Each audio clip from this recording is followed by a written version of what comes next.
আসসালামু আলাইকুম শিক্ষার্থী বন্ধুরা, তোমরা কেমন আছো? ওয়ালাইকুম আসসালাম। আলহামদুলিল্লাহ, আমিও তোমাদের দোয়ায় ভালোই আছি।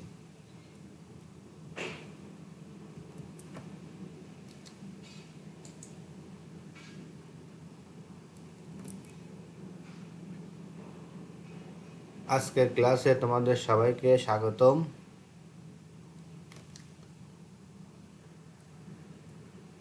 আশা করি সবাই পূর্ববর্তী ক্লাসের বাড়ির কাজগুলো করে নিয়ে আসছো। মিজান, তুমি ক্লাস ক্যাপ্টেন, তুমি সবার খাতা একত্রে করে নিয়ে এসে টেবিলের উপর রাখো। পূর্ববর্তী ক্লাসে তোমাদের কোনো সমস্যা আছে? আচ্ছা, ঠিক আছে। তাহলে আমরা এখন পরবর্তী ক্লাসে চলে যাব।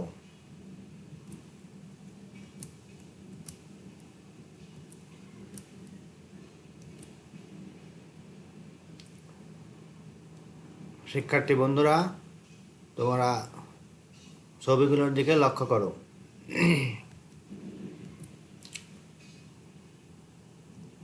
আচ্ছা, তোমরা বলো তো ছবিগুলোর মাধ্যমে তোমরা কি বুঝতে পারো?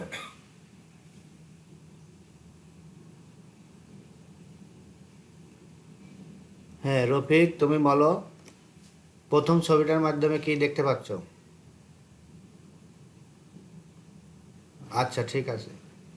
হ্যাঁ মিজান, এখন তুমি বলো তো দ্বিতীয় ছবিতে কি দেখা যাচ্ছে?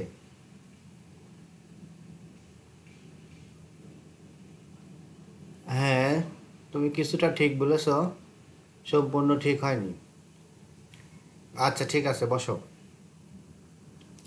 হ্যাঁ, তাহলে আমরা প্রথম ছবিতে কি দেখতে পাচ্ছি? রাষ্ট্রভাষা বাংলা চায়ের জন্য উৎসুক জনতা মিছিল করছে। দ্বিতীয় ছবিতে ছাত্র সমাজ মিছিল করছে। ঢাকা বিশ্ববিদ্যালয় থেকে মিছিল বের হয়েছে, ছাত্র জনতা মিছিল করছে। পাকিস্তান হানাদার বাহিনী এই মিছিলের উপর গুলি চালিয়েছে। তখন সালাম, বরকত, রফিক, শফিউ, জব্বার সহ আরও অনেকে এই গুলিতে নিহত হয়। উপরে তোমরা যে ছবিগুলো দেখতে পাচ্ছ, এরা হচ্ছে ভাষার জন্য শহীদ হয়েছে সালাম, বরকত, রফিক, শফিউর, জব্বার। আর এদের স্মৃতি রক্ষার্থে নিচে যে ছবিটা দেখতে পাচ্ছ, এটা হচ্ছে শহীদ মিনার। এদের স্মৃতি রক্ষার্থে এই শহীদ মিনার নির্মাণ করা হয়েছে। তাহলে আমরা কি জানতে পারলাম? আজকে আমরা যে পার্ট নিয়ে আলোচনা করব সেটা হচ্ছে ভাষা আন্দোলন সম্পর্কে।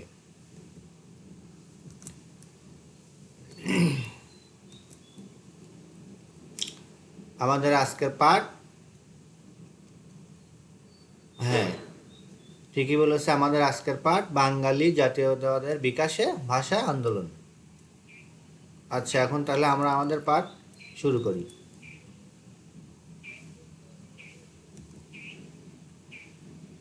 শিখন ফল।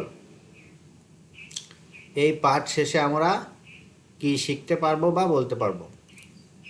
ভাষা আন্দোলনের পটভূমি ও তাৎপর্য ব্যাখ্যা করতে পারবো। জাতীয়তাবাদের উন্মেষে ভাষা আন্দোলনের গুরুত্ব বিশ্লেষণ করতে পারবো। জাতীয় সংঘ কর্তৃক 21শে ফেব্রুয়ারিকে আন্তর্জাতিক মাতৃভাষা দিবস হিসেবে স্বীকৃতি দেওয়ার গুরুত্ব ব্যাখ্যা করতে পারবো।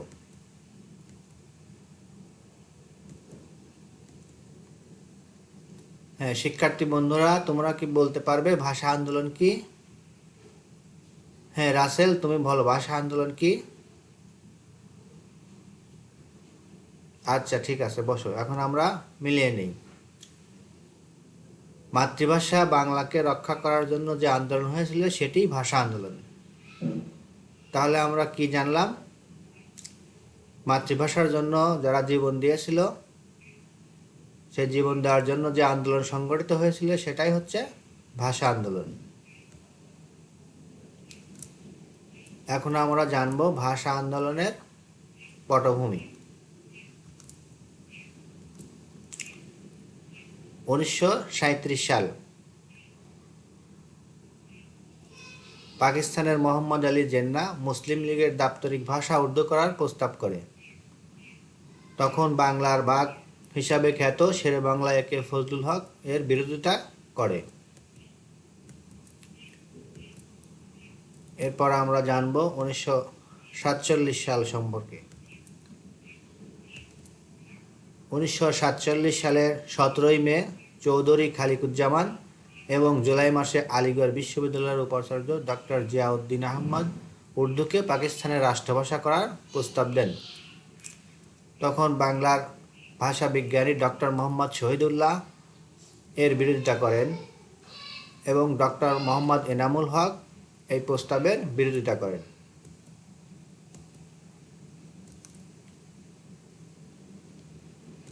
(1947 সাল কামরুদ্দিন আহমেদের নেতৃত্বে গঠিত গণ আজাদি লীগ মাতৃভাষায় শিক্ষাদানের দাবি জানায়। ঢাকা বিশ্ববিদ্যালয়ের পদার্থ বিজ্ঞানের অধ্যাপক আবুল কাশেম 2রা সেপ্টেম্বর তমদ্দিন মজলিস গড়ে তোলেন। এই তমদ্দিন মজলিস 6 থেকে 7 সেপ্টেম্বর বাংলাকে শিক্ষা ও আইন আদালতের বাহন করার প্রস্তাব করে। 15 সেপ্টেম্বর সেটা পুস্তিকা আকারে প্রকাশ করা হয়। 15 ডিসেম্বর মাসে করাচিতে শিক্ষা সম্মেলনে উর্দুকে পাকিস্তানের রাষ্ট্রভাষা করার সিদ্ধান্ত গৃহীত হলে পূর্ব বাংলার প্রতিবাদ শুরু হয়। তখন রাষ্ট্রভাষা সংগ্রাম পরিষদ গঠিত হয়। পাকিস্তান সরকার 1944 ধারা জারি করে। 1948 সাল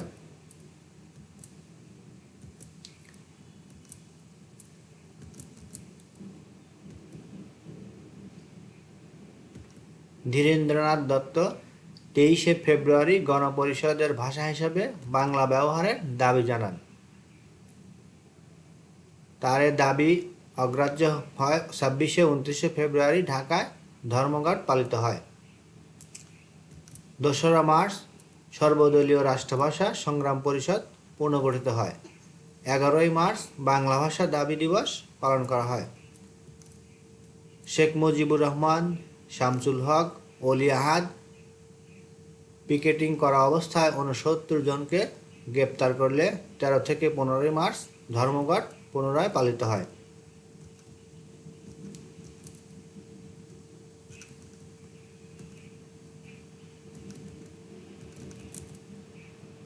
(1948 সালের 15 মার্চ তৎকালীন পাকিস্তানের মুখ্যমন্ত্রী খাজা নাজিমুদ্দিন সংগ্রাম পরিষদের সাথে 8 দফা চুক্তি করে। এখন প্রিয় শিক্ষার্থী, এখন আমরা জানব সে 8 দফা চুক্তি কী ছিল। 1 নম্বর, ভাষার প্রশ্নে গ্রেপ্তারকৃত সকলকে অবিলম্বে মুক্তিদান করা হবে। 2, পুলিশি অত্যাচারের বিষয়ে তদন্ত করে একটি বিবৃতি প্রদান করা হবে। 3, বাংলাকে রাষ্ট্রভাষা করার জন্য আইন পরিষদে প্রস্তাব পেশ করা হবে। বাংলাকে সরকারি ভাষা হিসেবে প্রবর্তন করা হবে। 5, সংবাদপত্রের উপর নিষেধাজ্ঞা প্রত্যাহার করা হবে। 6, আন্দোলনের অংশগ্রহণকারীর বিরুদ্ধে কোনো ব্যবস্থা নেওয়া হবে না। 7, 29 ফেব্রুয়ারি হতে জারিকৃত 144 ধারা প্রত্যাহার করা হবে। 8, ভাষা আন্দোলনের রাষ্ট্রের দুশ্মনদের দ্বারা অনুপ্রাণিত হয় নাই এই মর্মে মুখ্যমন্ত্রী কর্তৃক বক্তব্য দান করতে হবে। প্রিয় শিক্ষার্থীবৃন্দ, আমরা জানলাম 8 দফা দাবি এবং চুক্তি। এরপর আমরা দেখব 1948 সালের 19 মার্চ মোহাম্মদ আলী জিন্নাহ ঢাকায় আসেন। 19 মার্চ ঢাকায় আসেন। 21 মার্চ প্রেস ক্লাব ময়দানে, 21 মার্চ রেসকোর্স ময়দানে বর্তমান সোহরাওয়ার্দী উদ্যান এবং 24 মার্চ ঢাকা বিশ্ববিদ্যালয়ে ঘোষণা করেন উর্দুই হবে পাকিস্তানের একমাত্র রাষ্ট্রভাষা। তখন বাংলার জনতা, উৎসুক জনতা না বলে তার প্রস্তাবের বিরোধিতা করে এবং প্রতিবাদ জানায়।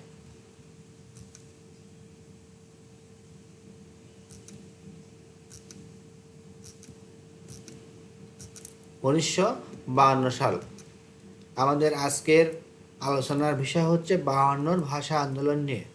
সেই প্রেক্ষাপটে আমরা এখন 1952 সালের ভাষা আন্দোলন সম্পর্কে বিস্তারিত জানব। 1952 সালে 26শে জানুয়ারি পল্টন ময়দানে জনসভায় ঘোষণা করেন উর্দুই হবে একমাত্র পাকিস্তানের রাষ্ট্রভাষা। 30শে জানুয়ারি ছাত্র সমাজ ধর্মঘট পালন করে। 4ঠা ফেব্রুয়ারি ঢাকায় ছাত্র ধর্মঘট পালিত হয়। 21শে ফেব্রুয়ারি দেশব্যাপী সাধারণ ধর্মঘট এবং রাষ্ট্রভাষা দিবস পালন করার সিদ্ধান্ত গ্রহণ করা হয়। তখন আব্দুল মতিনকে আহ্বায়ক করে রাষ্ট্রভাষা সংগ্রাম পরিষদ নতুনভাবে গঠিত হয়। এজন্য আব্দুল মতিনকে ভাষা মতিন হিসেবে আখ্যায়িত করা হয়। 1952 সালের 21শে ফেব্রুয়ারি সকাল 11টায় ঢাকা বিশ্ববিদ্যালয়ের আমতলায় সভা অনুষ্ঠিত হয়। তখন ছাত্র জনতা 144 ধারা ভঙ্গ করে দর্জন করে মিছিল শুরু করে। 21শে ফেব্রুয়ারি থেকে 144 ধারা জারি করা হয়। সংবাদ সম্মেলন মিছিল সবকিছু নিষিদ্ধ করা হয়। তখন সালাম, জব্বার, বরকত, রফিক এই আন্দোলনে শহীদ হন। প্রিয় শিক্ষার্থীবৃন্দরা, তোমরা নিচে ভাষা শহীদ সালাম, জব্বার, বরকত, শফিউরের চিত্র দেখতে পারছো। বাঙালি একমাত্র জাতি যারা নিজের ভাষার জন্য জীবন দান করেছে এবং মাতৃভাষা বাংলাকে ছিনিয়ে আনতে সক্ষম হয়েছে। আর যাদের আত্মত্যাগের বিনিময়ে আমরা আমাদের এই মাতৃভাষা ফিরে পেয়েছি, তাদের সম্পর্কে বা তাদের সংক্ষিপ্ত জীবনী সম্পর্কে এখন আমরা একটু আলোচনা করব।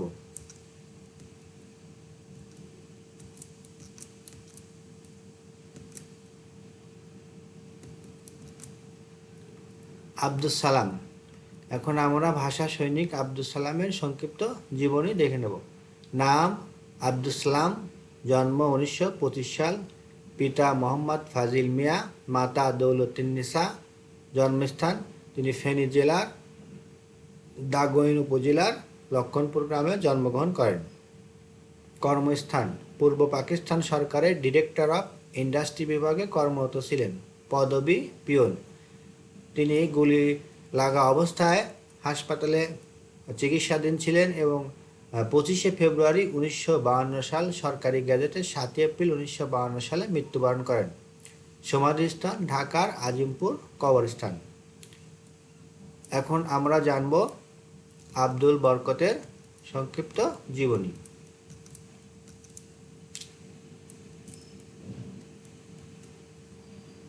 আব্দুল বরকত। নাম আব্দুল বরকত, জন্ম 16 জুন 1927, জন্মস্থান রতের পশ্চিমবঙ্গের মুর্শিদাবাদ জেলার কান্দি মহকুমা ভরতপুর থানার বাবলা গ্রামে। পিতা শামসুদ্দিন। শিক্ষাজীবন তিনি ঢাকা বিশ্ববিদ্যালয়ে অধ্যয়নরত রাষ্ট্রবিজ্ঞানের শেষ বর্ষের ছাত্র ছিলেন। মৃত্যু 21শে ফেব্রুয়ারি 1952 সাল। সমাধিস্থল ঢাকার আজিমপুর পুরানো কবরস্থানে। তারপর আমরা জানব ভাষার জন্য শহীদ হয়েছেন সেই রফিক উদ্দিন আহমেদের সংক্ষিপ্ত জীবনী। নাম রফিক উদ্দিন আহমেদ, জন্ম 30শে অক্টোবর 1926 সাল, জন্মস্থান মানিকগঞ্জ জেলার পারিল গ্রাম, বর্তমানে রফিকনগর। এই ভাষা সৈনিক রফিক উদ্দিনের নাম অনুসারেই বর্তমানে এখানকার নামকরণ করা হয়েছে রফিকনগর।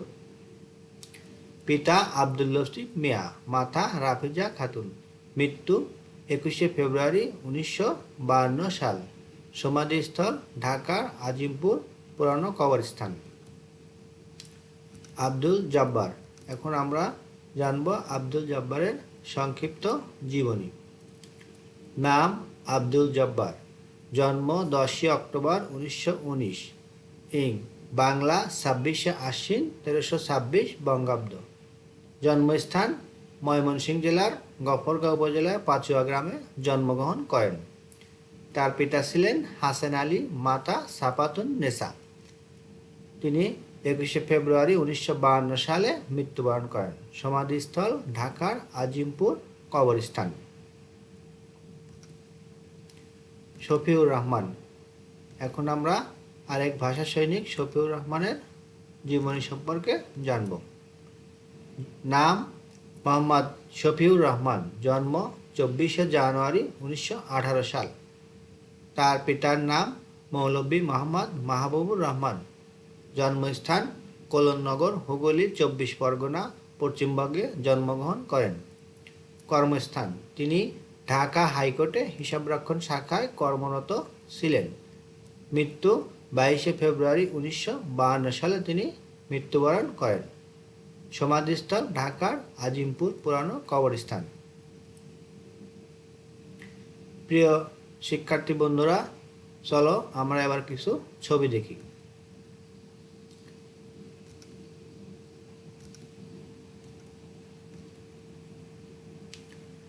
হ্যাঁ শিক্ষার্থী বন্ধুরা, তোমরা উপরে যে ছবিটা দেখতে পাচ্ছ সেটা হচ্ছে আব্দুল গাফফার চৌধুরী, যিনি বাংলা ভাষার জন্য প্রথম গান লিখেছেন। আমার ভাইয়ের রক্তে রাঙানো 21শে ফেব্রুয়ারি আমি কি ভুলিতে পারি। এই গানটাই 21শে ফেব্রুয়ারির প্রথম প্রহরে বাংলাদেশে এখন চালু আছে। এই গানটার সুর এবং রচনা করেন আব্দুল লতিফ। এছাড়াও আব্দুল লতিফ তিনি রচনা করেছেন ওরা আমার মুখের ভাষা কায়রা নিতে চায়, এই গানটি। নিচে যে ছবিটা তোমরা দেখতে পাচ্ছ এটা হচ্ছে নাট্যকার মনির চৌধুরী। তিনি সর্বপ্রথম ভাষার উপর কবর নাটক রচনা করেন। চলো আমরা আরো কিছু ছবি দেখি। প্রিয় শিক্ষার্থী বন্ধুরা, তোমরা যে প্রথম ছবিটা দেখতে পাচ্ছ সেটা ঔপন্যাসিক জহির রায়হানের ছবি। তিনি সর্বপ্রথম ভাষা আন্দোলনের উপর উপন্যাস লেখেন। তার উপন্যাসের নাম হচ্ছে আরেক ফাল্গুন। দ্বিতীয় যে ছবিটা দেখতে পাচ্ছ সেটা কবি আলাউদ্দিন আল আজাদের। কবি আলাউদ্দিন আল আজাদ ভাষা আন্দোলনের উপর তার প্রথম কবিতা লেখেন স্মৃতির মিনার। তৃতীয় যে ছবিটা দেখতে পাচ্ছ ওনার নাম মাহমুদুল আলম চৌধুরী। মাহমুদুল আলম চৌধুরী ভাষা আন্দোলনের উপর প্রথম কবিতা লেখেন। তার কবিতার নাম কাঁদতে আসিনি, ফাঁসির দাবি নিয়ে এসেছি। প্রিয় শিক্ষার্থী বন্ধুরা, আমরা ইতিপূর্বেই ভাষা আন্দোলনের সম্পর্কে অনেক কিছু জানতে পারলাম। এখন আমরা ভাষা আন্দোলন এবং তার স্বীকৃতি সম্পর্কে আরও কিছু তথ্য জানব। 1952 সালে 21শে ফেব্রুয়ারি ভাষা আন্দোলন হয়েছিল, কিন্তু 1953 সাল থেকে 21শে ফেব্রুয়ারিকে শহীদ দিবস হিসাবে পালন করা শুরু করা হয়। কানাডা প্রবাসী জনাব রফিকুল ইসলামের নেতৃত্বে এবং বাংলাদেশ আওয়ামী লীগ সরকারের কূটনৈতিক তৎপরতায় 1999 সালের 17 নভেম্বর জাতিসংঘের শিক্ষা, বিজ্ঞান ও সংস্কৃতি বিষয়ক অঙ্গ প্রতিষ্ঠান ইউনেস্কো বাংলাদেশের 21শে ফেব্রুয়ারিকে শহীদ দিবস বা আন্তর্জাতিক মাতৃভাষা দিবস হিসেবে স্বীকৃতি দান করে। পরবর্তীতে জাতীয় সংঘ 2000 সালে বাংলা ভাষাকে আন্তর্জাতিক মাতৃভাষা দিবসের স্বীকৃতি দান করে এবং 2000 সাল থেকে আন্তর্জাতিক মাতৃভাষা দিবস পালন করা হয়। তাই বাংলাদেশের শহীদ দিবস আন্তর্জাতিক মাতৃভাষা দিবস হিসেবে অনন্য মর্যাদায় ভূষিত হয়।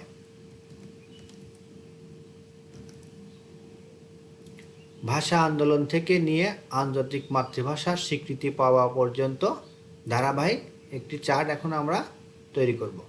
শিক্ষার্থী বন্ধুরা, তোমরা দলীয় কাজের মাধ্যমে ভাষা আন্দোলন থেকে নিয়ে আন্তর্জাতিক মাতৃভাষার স্বীকৃতি পাওয়া পর্যন্ত আমরা যে তথ্যগুলো জানলাম তার একটি চার্ট তৈরি করব। এতক্ষণ আমরা যে আলোচনা করলাম তার মাধ্যমে আমরা কি কি জানতে পারলাম বা শিখতে পারলাম সে সম্পর্কে একটু মূল্যায়ন করব। হ্যাঁ, আচ্ছা রফিক, তুমি বলো ব্রিটিশ শাসনের অবসান হয় কখন? গুড, তুমি ঠিকই বলেছ। হ্যাঁ, ব্রিটিশ শাসনের অবসান হয় কখন? 1947 সালের 14ই আগস্ট। হ্যাঁ, আরিফ, তুমি বলো মুসলিম লীগের দাপ্তরিক ভাষা উর্দু করার প্রস্তাব গ্রহণ করেন কে? হ্যাঁ, আচ্ছা তুমি ঠিক বলেছ। মুসলিম লীগের দাপ্তরিক ভাষা উর্দু করার প্রস্তাব করে মোহাম্মদ আলী জিন্নাহ। মিজান, এখন তুমি বলো প্রথমে উর্দু ভাষার বিরোধিতা করেন কে? না, তুমি ভুল বলেছো। আচ্ছা, আমরা সঠিকটা এখন জেনে নেই। উর্দু ভাষার বিরোধিতা করেন বাংলার বাঘ হিসাবে খ্যাত শেরে বাংলা একে ফজলুল হক। হ্যাঁ শিক্ষার্থী বন্ধুরা, তোমার জন্য পরবর্তী প্রশ্ন, প্রবন্ধ লিখে এর প্রতিবাদ জানান কে? ঠিক আছে, বলো। হ্যাঁ, গুড, তুমি ঠিকই বলেছ। প্রবন্ধ লিখে এর প্রতিবাদ জানান ডক্টর মোহাম্মদ শহীদুল্লাহ এবং ডক্টর মোহাম্মদ ইনামুল হক সহ আরও বেশ কয়েকজন বুদ্ধিজীবী। তোমাদের জন্য পরবর্তী প্রশ্ন, কার নেতৃত্বে মাতৃভাষায় শিক্ষাদানের দাবি জানানো হয়? আচ্ছা ঠিক আছে, সঠিক উত্তর বলা হচ্ছে, তোমরা দেখে নাও। মাতৃভাষায় শিক্ষাদানের প্রথম দাবি জানায় কামরুদ্দিন আহমেদের নেতৃত্বে। হ্যাঁ রাসেল, এখন তুমি বলো ধীরেন্দ্রনাথ দত্ত কত সালে উর্দু ও ইংরেজি ভাষার পাশাপাশি বাংলা ব্যবহারের দাবি জানান? গুড, ঠিক আছে, তুমি বসো।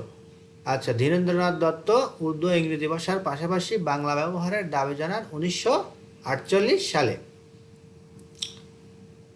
মুজিবনগর সরকারের প্রধানমন্ত্রীর দায়িত্ব পালন করেন কে? তাজউদ্দিন আহমেদ। হ্যাঁ রাহাত, তুমি বলো বাংলাকে রাষ্ট্রভাষা করার দাবি গঠিত হয়, বাংলা ভাষাকে রাষ্ট্র করার দাবিতে কি গঠিত হয়? হ্যাঁ তুমি ঠিকই বলেছ, বাংলাকে রাষ্ট্রভাষা করার দাবিতে গঠিত হয় রাষ্ট্রভাষা সংগ্রাম পরিষদ।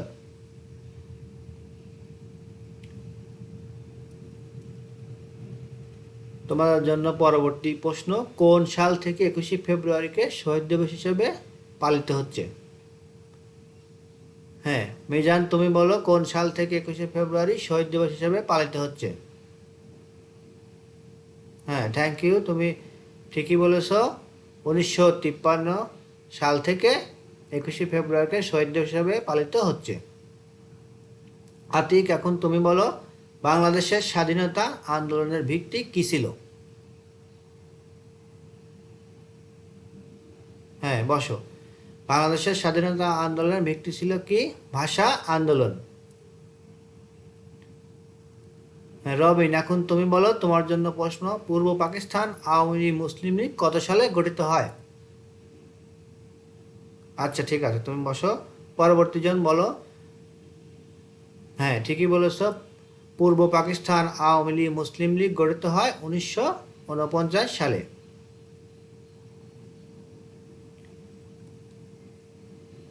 পরবর্তী প্রশ্ন, কত সালে পাকিস্তানের সংবিধান বাংলা ভাষা কত সালে পাকিস্তানের সংবিধানে বাংলা ভাষাকে অন্তর্ভুক্ত করা হয়?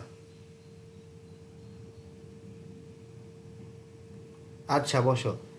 তুমি বলেছ 1956 সাল। হ্যাঁ তুমি ঠিকই বলেছ, 1956 সালে পাকিস্তানের সংবিধানে বাংলা ভাষাকে অন্তর্ভুক্ত করা হয়।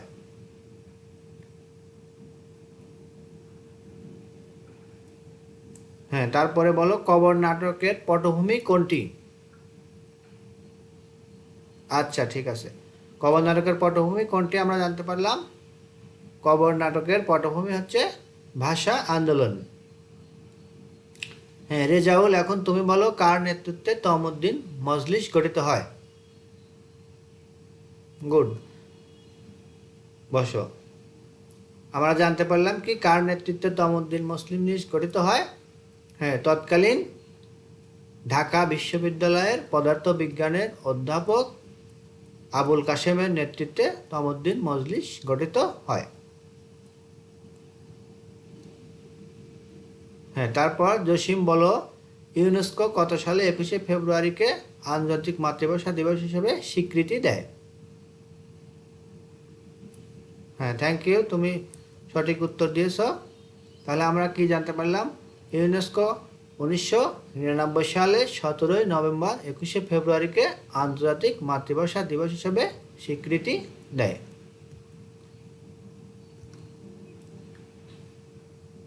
হ্যাঁ, এখন আমরা বাড়ির কাজে দেখব, ভাষা আন্দোলনে ছাত্র সমাজের ভূমিকা ব্যাখ্যা করো।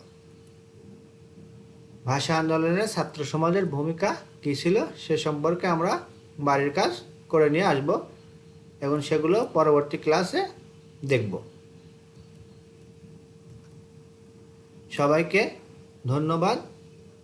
আসসালামু আলাইকুম।